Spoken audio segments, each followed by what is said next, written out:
नमस्कार दोस्तों, आप सभी का गणित विषय के ऑनलाइन प्लेटफॉर्म भावेश मैथ्स पर और आपके अपने YouTube channel maths by Bhavesh sir पर स्वागत है, अभिनंदन है। आज की इस क्लास में हम लोग बात करेंगे मिश्रण के कुछ प्रश्न जो प्रतिशत पर आधारित हैं। हम उनके बारे में आज की इस क्लास में डिस्कस करने वाले हैं, यानी कि जो एलिगेशन जिसको आप कहते हैं, मिक्सचर आप कहते हैं, जो प्रतिशत पर आधारित उन प्रश्नों के बारे में हम आज की इस क्लास में डिस्कस कर रहे हैं। तो चलिए सर वन बाय वन उन प्रश्नों की बात करें।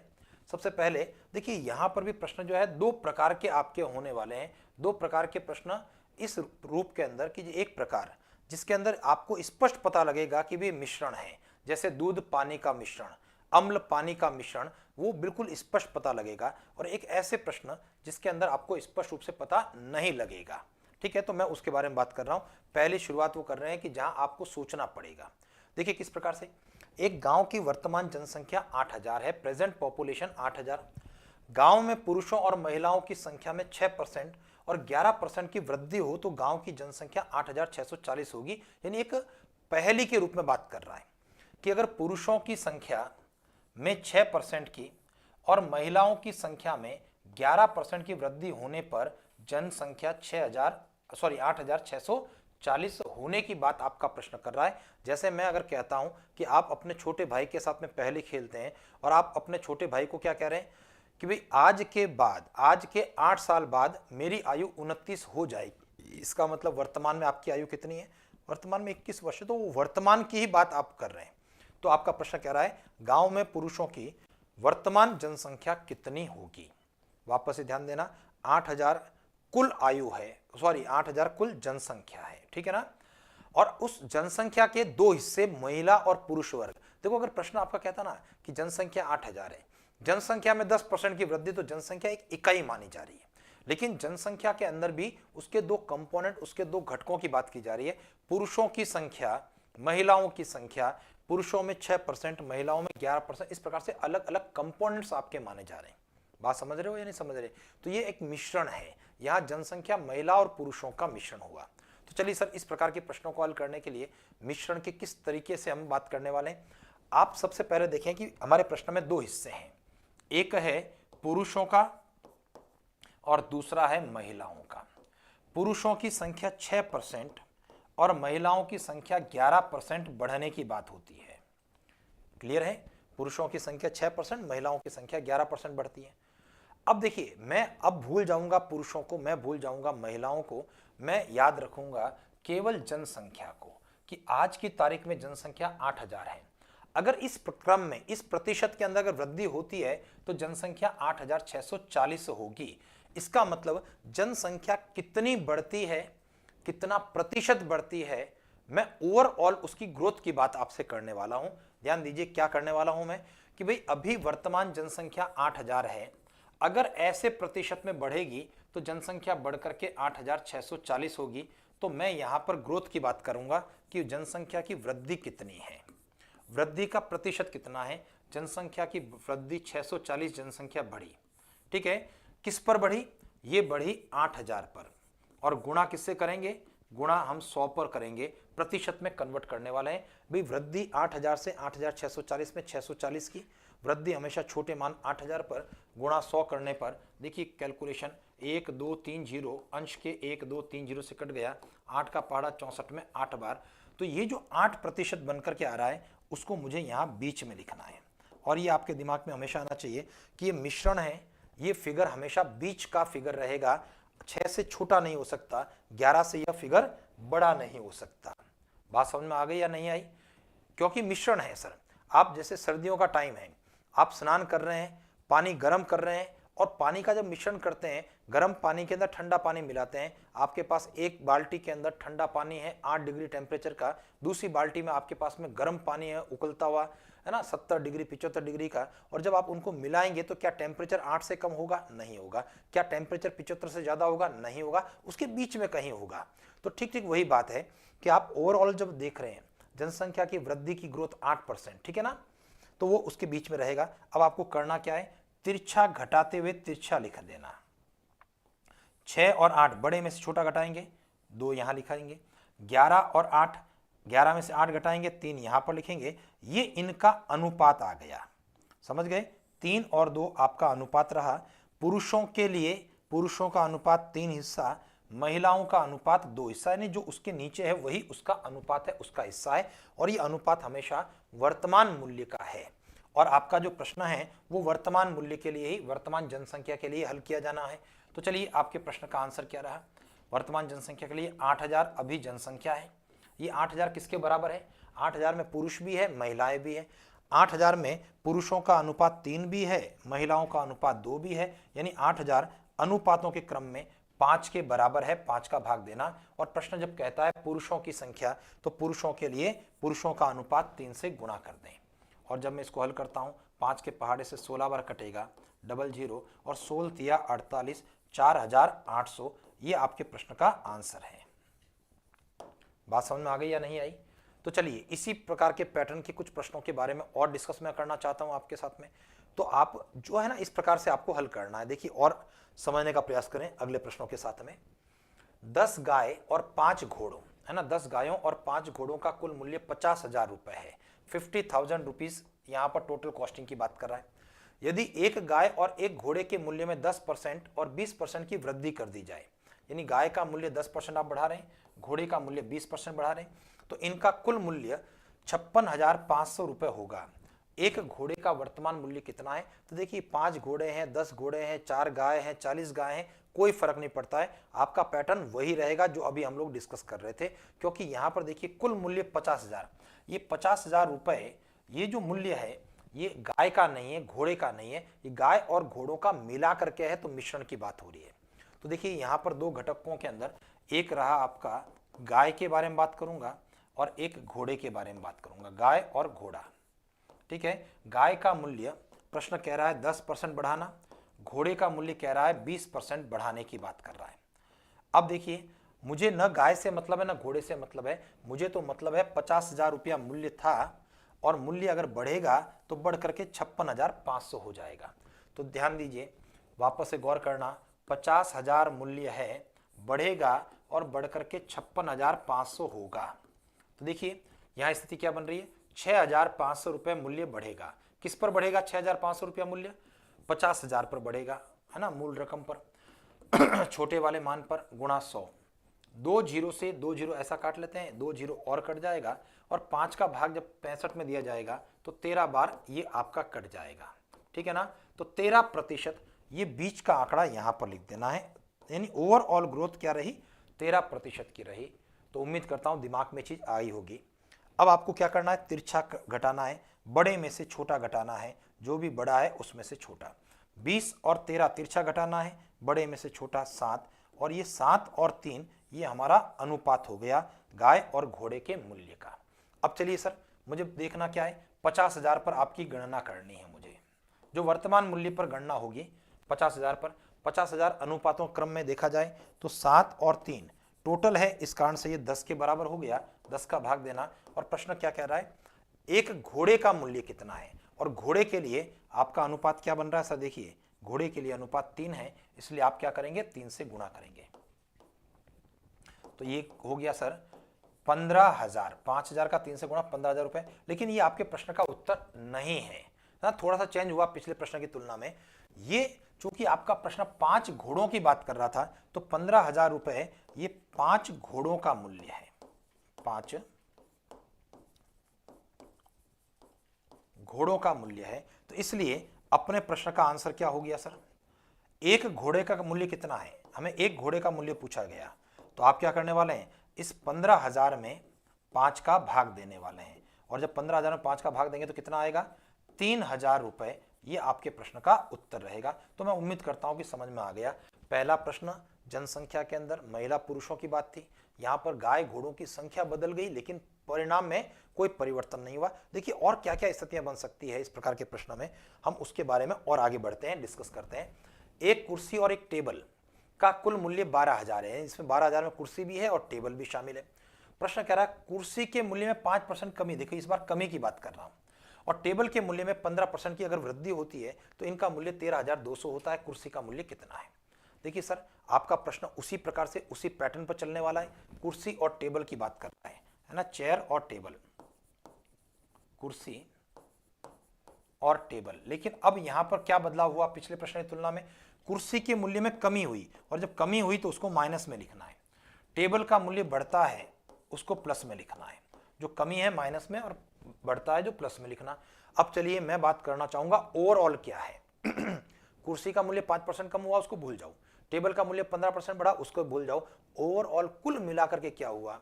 कुल मिलाकर के 12,000 का मूल्य था और अब मूल्य 13,200 होगा, अगर ऐसा होता है तो, है ना। तो 12,000 और यहां पर 13,200। चलिए कितना बढ़ा सर? 1,200 रुपये मूल्य बढ़ा। किस पर बढ़ा? छोटे वाले मान पर। वृद्धि हमेशा छोटे मान पर होती है। गुणा 100। कैलकुलेशन करते हैं। 1 2 1 2 1 1, 12 का भाग देने पर कट जाएगा यह। कितनी बार? 10 बार। तो 10% ओवरऑल ग्रोथ है। तो ओवरऑल ग्रोथ 10% यहां पर लिखना है। अब चलिए सर, एक विशेष बात अब यहां पर आ रही है आपके सामने। हमने कहा तिरछा घटाना। फिर से मैं वही बात कर रहा हूं, तिरछा घटाना। और जब तिरछा घटाएंगे तो देखिए यहां पर ये प्लस के हैं। 15 में से 10 घटाने का मतलब वास्तव में घटाना है। लेकिन जब तिरछा घटाएंगे तो अब देखो सर, बड़े में से छोटा घटाना है, इसको ध्यान देना। तो आपके दिमाग में स्टार मार्क कर रहा हूं। बड़ा है प्लस का नंबर 10, उसमें से आप घटा रहे हो छोटा नंबर माइनस के 5 को। प्लस 10 प्लस 5 जो कि कितना हो गया सर? ये 15 के बराबर हो गया। वापस ध्यान दीजिए, तिरछा घटाना दोनों प्लस के हैं। घटाने का मतलब वास्तव में घटाना है, और तिरछा घटाने में एक प्लस और दूसरा माइनस है, तो घटाने का मतलब जोड़ना है, क्योंकि माइनस माइनस क्या होगा? प्लस हो जाएगा। देखिए ये स्थिति है भाई, बड़े में छोटा घटा रहे हैं तो बड़ा आपका प्लस का नंबर है, छोटा आपका माइनस का नंबर है। घटा रहे हैं आप माइनस, तो माइनस और इस माइनस का गुणा होते हुए प्लस है, तो एक प्लस दूसरा माइनस होने का मतलब है माइनस माइनस प्लस, तो वास्तव में जोड़ना है। तो तिरछा घटा दिया हम लोगों ने, ये हो गया 15। इसको आप सरल कर सकते हैं 15 और 5 को, ठीक है। तो ये अनुपात रहा 5 के पहाड़े से काटते हुए 1:3। चलिए सर, अब अपने प्रश्न के उत्तर पर आ जाते हैं। जो वर्तमान मूल्य है वहां से हम लोग स्टार्ट करने वाले हैं। 12,000। 12,000 में कुर्सी भी है, टेबल भी है। 12,000 में 1 और 3 दोनों अनुपात हैं। 1 और 3, 4 का भाग देना है मुझे। और प्रश्न किसका मूल्य पूछा? कुर्सी का। तो कुर्सी के मूल्य के लिए आप क्या कर रहे हैं? 1 से गुणा कर रहे हैं। तो जैसे ही 1 गुणा करेंगे 4 के पहाड़े से, तो कुर्सी का मूल्य कितना आ गया सर? 3,000 रुपए। ये आपके प्रश्न का आंसर आ गया। तो देखिए 1 बाय 1 3 प्रश्नों के अंदर हम लोगों ने कुछ चीजें समझने और का प्रयास किया है। सबसे पहले हम लोगों ने देखो बहुत आसान सा प्रश्न हम लोगों ने डिस्कस किया, जिसमें कुछ भी नहीं था, है ना।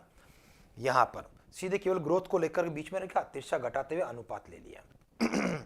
दूसरे में संख्या बदल दी, है ना। 10 गाय 5 घोड़े कर दिए, तो जो उत्तर आया घोड़ों में, वह घोड़ों में 5 घोड़ों का मूल्य आ गया, और 5 का भाग देते हुए 1 घोड़े का मूल्य निकाला। थोड़ा सा बदलाव और किया हम लोगों ने। और इसके अंदर स्थिति क्या रही हमारी? इसमें स्थिति ये रही कि जिसमें एक प्लस का आंकड़ा था, एक माइनस का था। तिरछा घटाते समय दोनों प्लस के हैं, घटाने का मतलब घटाना है, और एक प्लस का एक माइनस का, घटाने का मतलब जोड़ना है, क्योंकि माइनस माइनस प्लस हो जाता है। ये हम लोगों ने यहाँ पर कैलकुलेशन के माध्यम से समझा इस चीज को, ठीक है। अब देखिए और क्या हो सकता है ऐसे प्रश्न में, वो भी मैं यहाँ पर डिस्कस कर लेता हूँ। एक फ्रिज और कूलर का मूल्य 36,000 रुपए है। फ्रिज भी और कूलर दोनों मिलकर के 36,000 रुपया उनका मूल्य है। फ्रिज के मूल्य में 8% और कूलर के मूल्य में 20% की वृद्धि होती है, तो इनका कुल मूल्य 41,520 हो जाता है।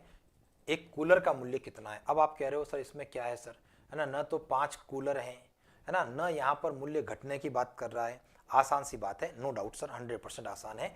तो देखो इधर फ्रिज और कूलर के बारे में बात करूंगा मैं इस बार, यहां पर कर रहा हूं फ्रिज और कूलर। प्रश्न कह रहा है फ्रिज का मूल्य 8%, कूलर का मूल्य 20% बढ़ता है। ओवरऑल ग्रोथ क्या है? 36,000 रुपए से 41,520 होना। तो इसको मैं यहां पर कर लेता हूं भाई, 36,000 रुपया है और 41,520 होगा। बताइए सर, यहां पर वृद्धि निकालने की मैं बात करता हूं।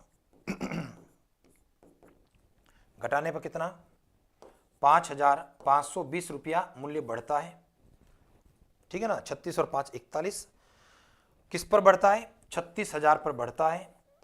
गुणा किस पर कर दूं? 100 पर।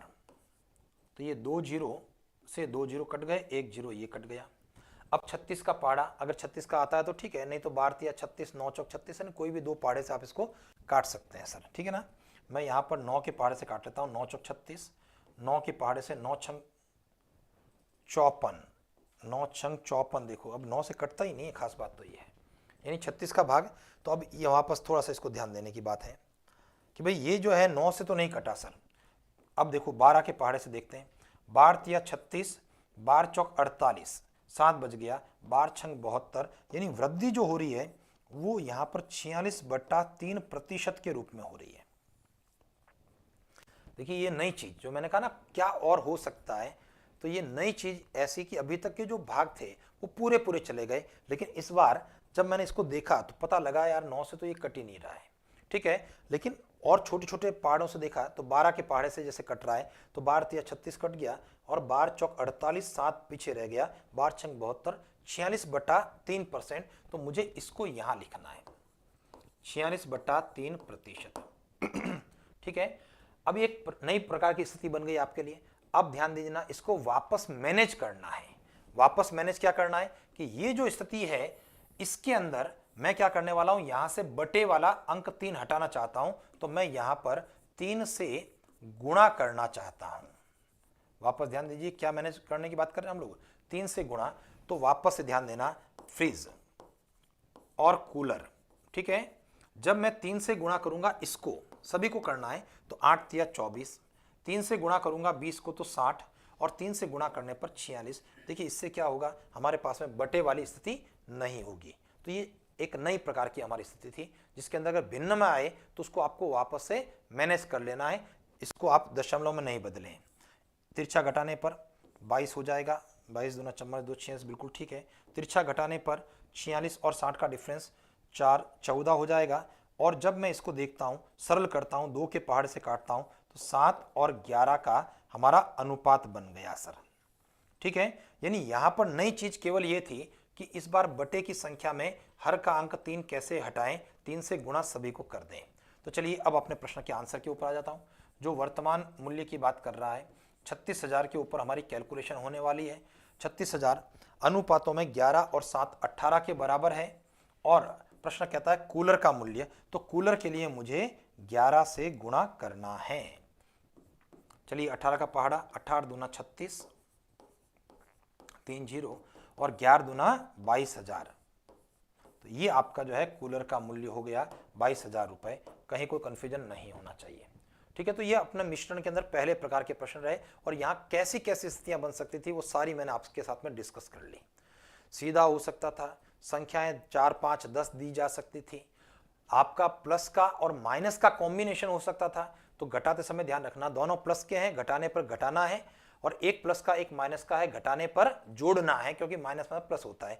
और एक इस प्रकार की स्थिति हो सकती थी जहां पर भिन्न की संख्या है, तो इसको वापस से हर के अंक 3 से गुणा करते हुए मुझे इसको मैनेज करना होगा, ठीक है ना। दोबारा से बटे की संख्या और तीनों को आपको गुणा करना है, 8 को भी करना है, 20 को भी करना है, और इसको भी करना है, ठीक है। और तिरछा घटाते वही अनुपात और उसी क्रम के अंदर आगे बढ़ना है। तो एक ही प्रकार के काफी सारे प्रश्न हम लोगों ने कर लिए।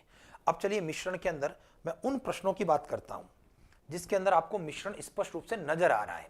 जैसे ये प्रश्न है, 40 लीटर दूध पानी के मिश्रण में दूध की सांद्रता 90% है, इसमें कितने लीटर पानी मिलाना होगा कि अंतिम मिश्रण में दूध की सांद्रता 80% रह जाए। वापस से ध्यान देना क्या करना है, किस प्रकार से करना है। हमारा प्रश्न है 40 लीटर दूध पानी का मिश्रण, दूध 90% सांद्रता रखता है। ध्यान दीजिए कैसे करने वाले हम लोग। सबसे पहला जो दिया गया 40 लीटर दूध है, ठीक है ना, इसके दो घटक हैं, कंपोनेंट जो प्रश्न कहता है, एक दूध है और दूसरा पानी है। तो मुझे दूध और पानी में इसका बंटवारा कर लेना है। प्रश्न कह रहा है दूध की सांद्रता कितनी है, 90% है। तो इसका मतलब क्या करना है, मुझे इस 40 का 90% निकालना है। कितना बनेगा, 36 बनेगा। 40 में से 36 अगर दूध है तो पानी कितना रहा, पीछे जो बच गया वो पानी रहा। यानी कुल मिलाकर के 40 लीटर के दो घटक दूध और पानी में उसको आपको बांटना है। यानी कहने का मतलब क्या, दूध का दूध, पानी का पानी आपको कर लेना है, एकदम सेपरेट कि भी दूध कितना है पानी कितना है, ऐसा आपको आइडिया आ जाए। क्लियर है। वापस ध्यान दीजिए, 40 लीटर 90%, 36 लीटर दूध हो गया, और 40 में 36 कम करने पर 4 लीटर पानी हो गया। अब जो प्रश्न कहता है उसके आधार पर सांकेतिक रूप से हमको कुछ चीजें लिखनी है संकेत रूप में, जैसे कितने लीटर पानी मिलाना है, इसका मतलब पानी वाले कॉलम में मुझे x लिखना है, क्योंकि प्रश्न ने कहा पानी मिलाना, तो पानी के कॉलम में x लिखना। ठीक, आगे बढ़ते हैं। दूध की सांद्रता कितनी हो जाए, 80% रह जाए, तो दूध के कॉलम में मुझे 80% लिखना है। अगर ये 80% है तो ये कितना है, 20% है, क्योंकि प्रतिशत है, दोनों मिलकर के 100 होना है, तो एक 80 एक 20। क्या यहां तक बात समझ में आ गई? अब इसके बाद जो मैं बात करना चाह रहा हूं, क्योंकि किताबों में इसके लिए फॉर्मूले हैं और फॉर्मूलों में पता नहीं पड़ता है कि भाई कौन सा फॉर्मूला, कब आप जो है फाइनल परसेंट को लिख रहे हैं, कब आप 100 माइनस फाइनल परसेंट को लिख रहे हैं, बहुत बड़ा कॉम्प्लिकेसी है वहां पर फॉर्मूलों के अंदर। लेकिन यहां कोई दिक्कत नहीं है सर, केवल और केवल एक बात ध्यान करेंगे कि जहां पर जिस कॉलम में x है वहां से प्रश्न हल नहीं होगा, बस इतना सा आपको ध्यान रखना है। मैं ये नहीं कह रहा हूं कि दूध से हल होगा या नहीं होगा, या पानी से होगा, या पहले से होगा या दूसरे से नहीं होगा, कुछ नहीं कह रहा हूं। मैं कह रहा हूं जहां पर भी प्लस का x या माइनस का x लिखा है उस कॉलम से प्रश्न हल नहीं होगा। ठीक है, तो यहां से प्रश्न हल नहीं होगा, तो प्रश्न यहां से हल होगा। ये 36 किसके बराबर है, 80% के बराबर है ना। तो देखिए 36 80% के बराबर, क्योंकि ये 36 ही था जो पहले 90 था, लेकिन अब फाइनल 80 के बराबर है, तो 36 में 80 के का भाग देना और कुल मात्रा के लिए आपको 100 का गुणा कर देना है। 0 से 0 काट लेते हैं, 4 का पहाड़ा लगा दिया 2 बार, 4 का पहाड़ा 9 बार, 2 के पहाड़े से 5 बार, 9 और 5 का गुणा कितना, 45 लीटर। अब तुरंत दिमाग में आएगा भाई शुरुआत मैंने की 40, एंड मेरे पास में हो गया 45। शुरुआत 40 लीटर 100% था, एंड 100% 45 लीटर है, इसका मतलब भाई बढ़ा क्या, भाई 40 से 45 हुआ या नहीं हुआ, हुआ, तो इसका मतलब कितना पानी बढ़ा, हमारे पास में अपना आंसर है 5 लीटर। ये आपके प्रश्न का उत्तर हो गया। उम्मीद करता हूं कि दिमाग में आ गया है। ऐसे हम लोग 4-5 प्रश्न जो है डिस्कस करने वाले हैं और अच्छे से जो है ये प्रश्न आपको समझ में आ जाएगा। ठीक है, चलिए आगे बढ़ता हूं मैं। हमारा प्रश्न इस प्रकार से है, 30 लीटर अम्ल पानी के मिश्रण में अम्ल की सांद्रता 20% है। 30 लीटर में अम्ल भी है, पानी भी है, और एसिड कंसंट्रेशन जो है वो 20% है। प्रश्न कह रहा है कितना लीटर अम्ल मिलाना होगा कि अंतिम मिश्रण में अम्ल की सांद्रता 25% हो जाए। तो देखिए क्या करना चाहिए मुझे, शुरुआत 30 लीटर से हो रही है, ऐसा 30 लीटर, इसके कितने हिस्से करें, 2 हिस्से करें, ठीक है ना, जिसमें एक हिस्सा अम्ल और दूसरा हिस्सा पानी, अम्ल पानी का मिश्रण है। अम्ल कह रहा है कितना है, 20% है, तो मुझे ये कैलकुलेट करना है, 30 का 20% यहां पर कितना बनेगा, 6 लीटर अम्ल है और 30 में से 6 कम करने पर उसमें 24 लीटर पानी मिला है। ये आपकी प्रारंभिक स्थिति है, 6 लीटर अम्ल में 24 लीटर पानी। अब आपका प्रश्न क्या कह रहा है वो संकेत लिखें। प्रश्न कह रहा है कितना अम्ल मिलाना होगा, तो अम्ल वाले कॉलम में x करना पड़ेगा। अंतिम मिश्रण में अम्ल की सांद्रता 25% हो जाए, तो अम्ल के नीचे ही मुझे 25% करना होगा। अगर यहां से 25 करूंगा तो बताइए पानी कितना हो गया सर, मुझे यहां से 75 करना पड़ेगा। कोई कंफ्यूजन है सर, 25 यहां से तो पानी का 75 वहां से। मैं उम्मीद करता हूं दिमाग में चीज आ गई होगी। ठीक है, अब चलिए सर, जैसा मैंने अभी निवेदन किया था ठीक ठीक वही बात कर रहा हूं कि जहां x लिखा है वहां से प्रश्न आपका सॉल्व नहीं होगा, इसको ध्यान देना। तो प्रश्न यहां से सॉल्व होगा। ये 24 किसके बराबर है, ये 24 75 के बराबर है, यानी 24 में किसका भाग देना है, 75 का भाग देना है, क्योंकि 24 75% हो गया, 24 में 75 का भाग, और कुल मात्रा के लिए 100 का कर दें गुणा। 25 का पहाड़ा 3 बार, 25 का पहाड़ा 4 बार, 3 का पहाड़ा 8 बार, और 8 और 4 का गुणा कितना हो गया, 32 लीटर। अब देखो शुरुआत में क्या था, शुरुआत में 30 लीटर अम्ल था, एंड में कितना हो गया, 32 लीटर आपका टोटल वॉल्यूम हो गया। इसका मतलब कुछ बढ़ गया है, और वो बढ़ा वो क्या है, प्रश्न ने कहा कितना अम्ल मिलाना होगा, तो हमारा आंसर क्या हो गया सर, शुरुआत और एंड के बीच में कंपेयर करने पर पता लगा 2 लीटर अम्ल को मिलाना होगा। ठीक है, तो उम्मीद कर रहा हूं कि बहुत आसान सा प्रश्न है, बगैर फॉर्मूले के हम लोगों ने ये प्रश्न भी हल कर लिया। चलिए आगे बढ़ते हैं। 60 लीटर दूध पानी के मिश्रण में दूध की सांद्रता 80% है, कितना लीटर दूध मिलाना होगा कि अंतिम मिश्रण में दूध की सांद्रता 90% हो जाए, यानी शुरुआत में जो 80% है वो 90% बन जाए। तो देखिए क्या पोजीशन है हमारी, देखिए शुरुआत करेंगे हम लोग 60 लीटर से। प्रश्न के अंदर 2 घटक हैं, एक है अपना दूध और दूसरा घटक है पानी। प्रश्न कह रहा है दूध की सांद्रता 80% है, तो मुझे इस 80% को कैलकुलेट करना चाहिए। बताइए 60 का 80%, दोनों जीरो कटने पर 6 और 8 का गुणा 48, 60 में से 48 कम कर दूंगा तो पानी 12, यानी 48 और 12 को जोड़ने पर 60 आना चाहिए सर, ऐसी स्थिति बना दे। अब देखिए कुछ संकेत रूप में हमको लिखना पड़ेगा। कितना लीटर दूध मिलाना होगा, तो दूध के कॉलम में मुझे x लिखना होगा। अंतिम मिश्रण में दूध की सांद्रता 90% हो जाए तो दूध के कॉलम में मुझे 90% करना होगा। अगर दूध के कॉलम में 90 है तो सामने 10% करना होगा।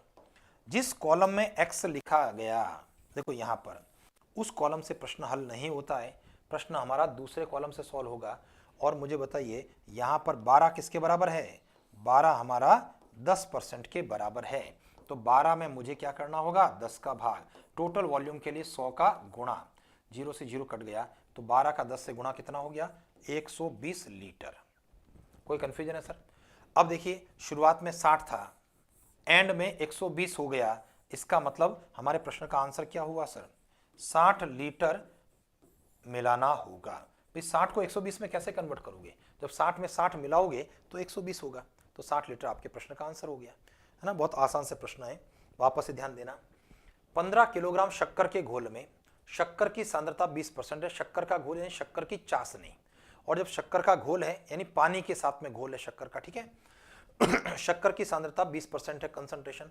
प्रश्न कह रहा है इसमें से कितना पानी वाष्पीकृत करना होगा, यानी वेपोरेट करने की बात कर रहा है, भाप बना करके उड़ाने की बात कर रहा है कि अंतिम मिश्रण में शक्कर की सांद्रता कितनी हो जाए, 25% हो जाए।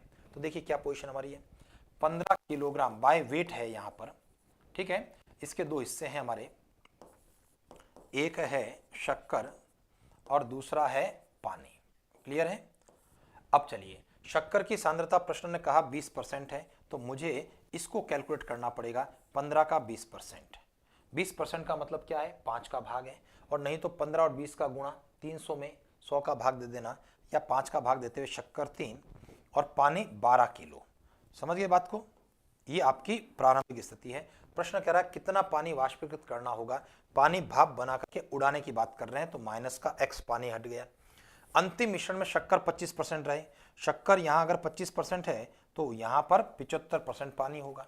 लेकिन जिस कॉलम में प्लस का या माइनस का x लिखा है वहां से प्रश्न सॉल्व नहीं करना है, ये आपके दिमाग में विशेष रूप से आ जाए। तो मुझे बताइए 3 किसके बराबर है, आपके दिमाग में आए 3 25 के बराबर है, तो 3 में किसका भाग देना, 25 का भाग देना। 3 25% के बराबर होने के कारण 25 का भाग, और आप कुल 100 से गुणा कर दें। चलो देखते हैं, 25 के पहाड़े से लगाया 4 बार, तो 4 तिया कितना हो गया, 12। तो अब आप ध्यान दें भाई शुरुआत में 15 किलो था और एंड हो गया आपका 12 किलो पर, तो आपके प्रश्न का आंसर क्या रहा सर, भाई भाप बन करके पानी उड़ गया, कम हो गया। पहले मिलाने पर बढ़ गया था वॉल्यूम और अब यहां पर कम हो गया, तो भाप बना करके उड़ाने पर अपना आंसर क्या हो गया, बाय वेट चूंकि प्रश्न है हमारा, तो इसलिए अपना आंसर क्या रहा, 3 किलोग्राम पानी वाष्पीकृत करना होगा, 15 और 12 का डिफरेंस, ठीक है। अब चलिए सर इसी प्रकार के 2 प्रश्न और लेता हूं जहां पर थोड़ी सी ज्यादा समस्या हम लोगों को हो सकती है। देखिए किस प्रकार से, 10 किलोग्राम के एक तरबूज में, 10 किलोग्राम का तरबूज है, उसमें 90% पानी है। कुछ दिनों के बाद इसके सूखने पर पानी 70% रह जाता है, बताओ कितना पानी वाष्पीकृत हुआ। अब देखिए 90% पानी है तो 10% कौन, समझ रहे हो, अभी तक तो अम्ल पानी ऐसे शब्द दिए थे, लेकिन अब मैं कह रहा हूं वाटरमेलन, तरबूज 10 किलोग्राम का, उसमें 90% पानी है, तब आपके दिमाग में क्या है, 10 किलोग्राम का तरबूज तो है, इसके 2 हिस्से हैं, एक है पानी और दूसरा है अन्य, अदर्स। और अन्य का मतलब क्या है, जो इसके फाइबर्स हैं, जो इसका छिलका है ना, जो इसके बीज हैं, मैं उनकी बात कर रहा हूं। अन्य हिस्सा वो है ना, पानी का एक हिस्सा हो गया और बाकी का अन्य हो गया। प्रश्न कह रहा है पानी कितना है, 90%, तो अगर मैं 10 का 90% निकालता हूं तो 9 हो गया, अन्य हो गया 1 किलो हो गया, 9 + 1 मिलकर के कितना है, 10 है, 10 में से 9 घटाया तो 1 आया। अब प्रश्न कह रहा है कुछ दिनों के बाद सूखने पर, भाई सूखेगा तो क्या होगा सर, पानी भाप बन करके उड़ेगा, कहने का मतलब ये पानी की कमी होगी उसके अंदर, जैसे जैसा सूखेगा तो वो लिक्विड फॉर्म से ज्यादा सॉलिड फॉर्म के अंदर आना शुरू हो जाएगा, तो पानी यहां पर वाष्पीकृत होने का मतलब है पानी को हटाने की बात कर रहे हैं -x, और अंत में पानी 70% रहने की बात की जा रही है, 70%। ये कितना हो गया सर? बात समझ में आ गई? जिस कॉलम में प्लस या माइनस का x है वहां से प्रश्न हल नहीं होता है। तो प्रश्न यहां से हल होगा। एक किसके बराबर है? एक 30% के बराबर है। इसका मतलब एक में 30 का भाग देना और किससे गुणा करना? 100 से गुणा करना। तो कुल मिलाकर के आ गया 10/3।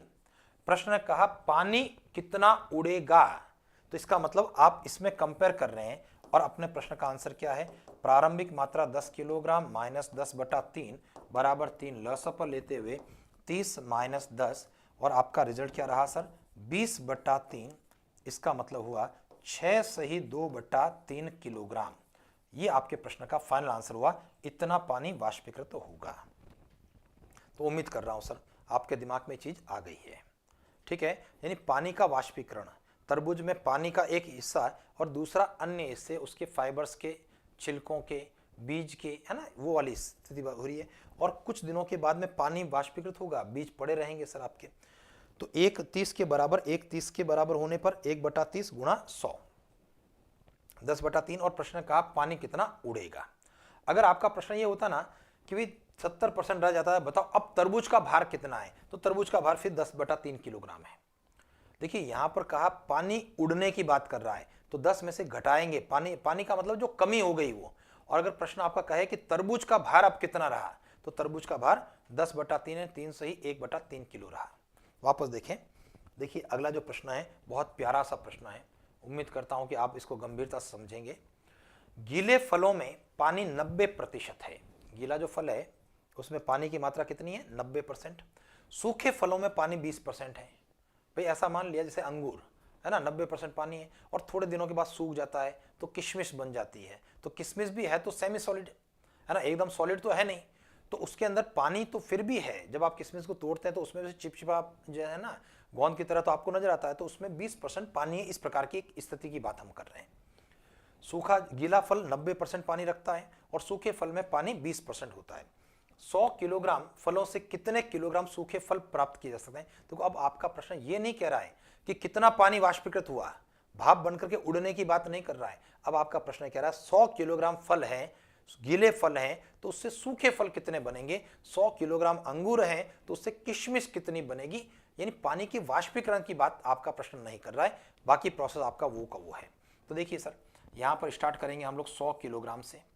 ठीक है, ये आपका मूल मात्रा है। इसके दो हिस्सों की बात कर लेता हूं, पानी और यहां पर अन्य की बात कर लेता हूं। देखिए प्रश्न कह रहा है पानी कितना है? पानी है 90%। तो 100 का 90% कितना हुआ? 90 पानी है प्लस अन्य में 10 है। ये आपकी प्रारंभिक स्थिति है। प्रश्न कह रहा है कुछ दिनों के बाद, मतलब लिखा हुआ नहीं लेकिन अंडरस्टूड है। भाई सूखा फल आएगा कब? जब फल सूखेगा। फल जब सूखेगा तो वाष्पीकरण किसका होगा? पानी का। तो ये माइनस का पानी भाप बनकर उड़ा, और गीले फल में पानी अब 20% की बात कर रहा है, और यहां पर ये अन्य 80% की बात हो गया। तो जहां x है वहां से प्रश्न हल नहीं होता है, ये बात तय है। तो 10 80% के बराबर है, तो मैं क्या करूंगा? 10/80 करते हुए 100 से गुणा कर दूंगा, और जैसे ही मैं इसको हल करता हूं तो 0 से 0 कट गया। 4 का पहाड़ा 2 बार, 4 का पहाड़ा 25 बार, 25/2 का मतलब क्या हो गया सर? 12.5 किलोग्राम। ये आपके प्रश्न का आंसर हो गया सर। ये सूखे फल की मात्रा हो गई। अगर प्रश्न कहता ना कि पहले पानी 90% था, अब पानी 20%, कितना पानी वाष्पीकृत हुआ, तब मैं 100 और 12.5 का डिफरेंस की बात करता। तब उस स्थिति में 87.5 किलो पानी को उड़ाने की बात करता। लेकिन अब 12.5 बचा तो वो आपका सूखा फल बचा है। ठीक है, तो उम्मीद करता हूं कि पिछले दो प्रश्न जो है आपने अच्छे से समझने का प्रयास किया होगा। चलिए सर, तो एक प्रश्न के बारे में और बात कर लेता हूं। जैसे एक प्रश्न मुझे और याद आ रहा है, मैं यहां से बात करता हूं। जैसे एक दूध विक्रेता के पास, एक दूध विक्रेता के पास एक पात्र में शुद्ध दूध भरा है, शुद्ध दूध भरा है ना।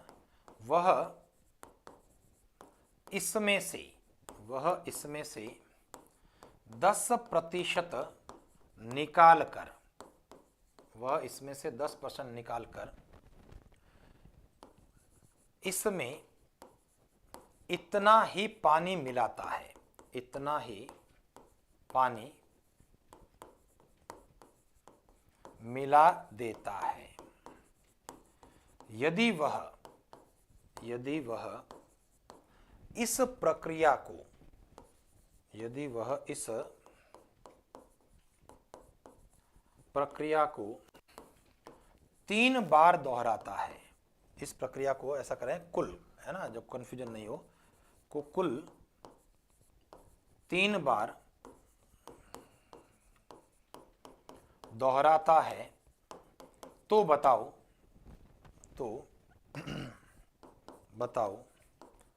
अंतिम मिश्रण में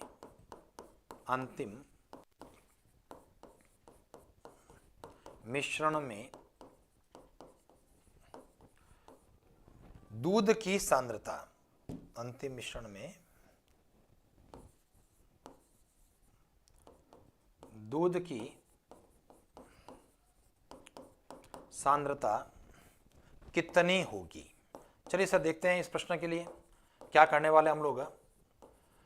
भाई हमारा प्रश्न है दूध विक्रेता के पास में शुद्ध दूध, अब कितना है मुझे नहीं पता, लेकिन जो भी है वो मात्रा 100% है, शुद्ध दूध है, 100% की क्वालिटी का है। प्रश्न कह रहा है 10% निकाल देता है और जितना निकालता है उतना ही पानी उसमें मिला लेता है, और यह प्रक्रिया कुल 3 बार की, यानी पहले पात्र में शुद्ध दूध था, उसमें से उसने 10% निकाल दिया, जितना निकाला उतना पानी मिलाया, फिर उसको बढ़िया हिलाया, फिर उसका 10% निकाल दिया, फिर पानी मिला दिया, फिर उसको बढ़िया हिलाया, फिर उसमें से 10% निकाल दिया, फिर पानी मिला दिया। अब दूध की परसेंटेज कंसंट्रेशन क्या है, कोई दिक्कत नहीं है सर, मिश्रण का लगता है, लेकिन आप इसको एरो डायग्राम के माध्यम से करेंगे, एक पंक्ति में आपका प्रश्न का उत्तर होगा। 100% शुद्धता है।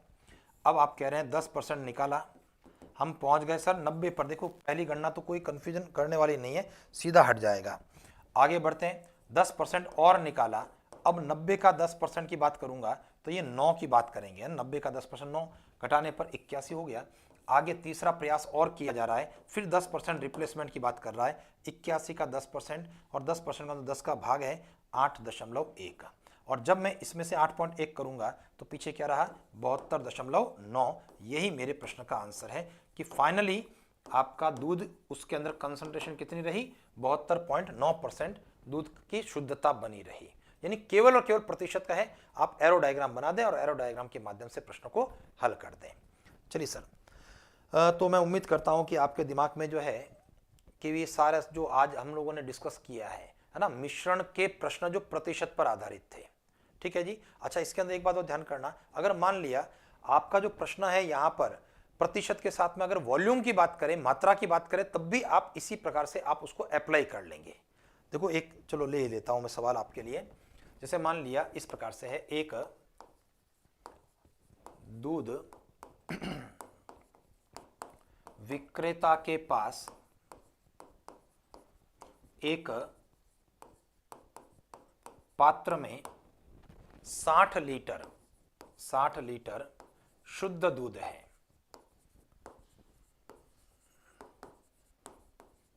वह पात्र में से 6 लीटर निकालकर, पात्र में से 6 लीटर निकालकर उतना ही पानी मिला देता है। यदि उसने यह प्रक्रिया, यानी 6 लीटर को निकालना और 6 लीटर पानी को मिलाना, यह प्रक्रिया कुल 3 बार दोहराई हो, तो बताओ अंतिम मिश्रण में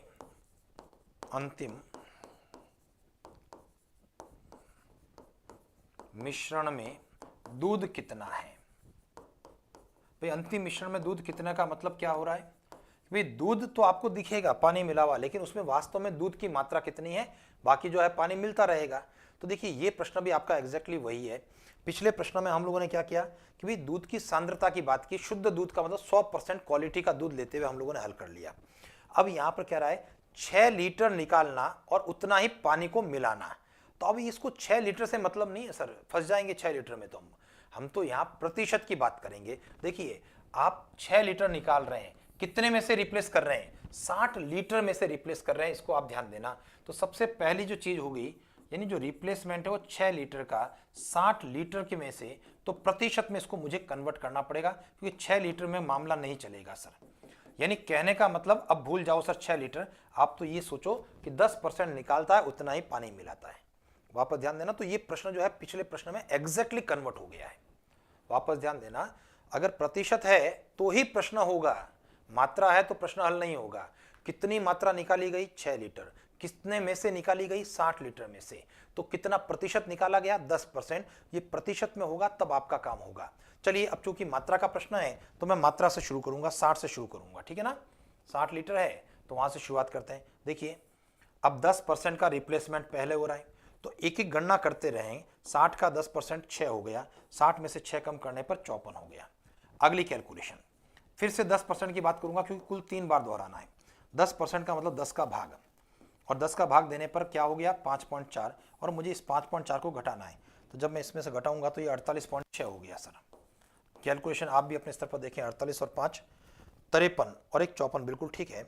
अब उसके बाद में फिर से एक 10% और कम किया मैंने, इसका 10% यानी फिर से 10 का भाग, और जब 10 का भाग देंगे तो ये पॉइंट इधर लेफ्ट हैंड साइड में खिसक जाएगा, तो ये हो गया 4.86 हो गया।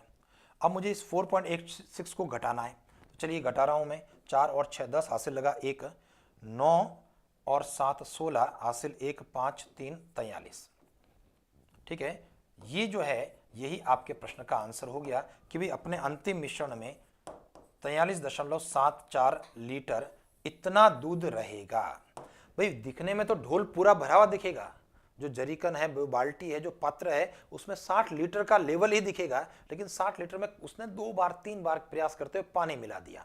तो अब जो होगा 60 लीटर में वास्तव में 43.74 लीटर ही दूध रहने वाला है। इसको एक बार वापस से चेक कर लेते हैं। 4 और 6 10, हासिल 1 8 8 16, बिल्कुल ठीक है, हासिल 1 5 और 3 8। ओके सर, ठीक है ना। तो 43.74 लीटर ये आपके प्रश्न का आंसर हो गया। तो चलिए मैं उम्मीद करता हूं कि आज के क्लास में जो प्रतिशत पर आधारित मिश्रण के प्रश्न थे वो आपने अच्छे से समझने और सीखने का प्रयास किया होगा। तो चलिए आज के लिए आप सभी का बहुत बहुत धन्यवाद। Thank you sir.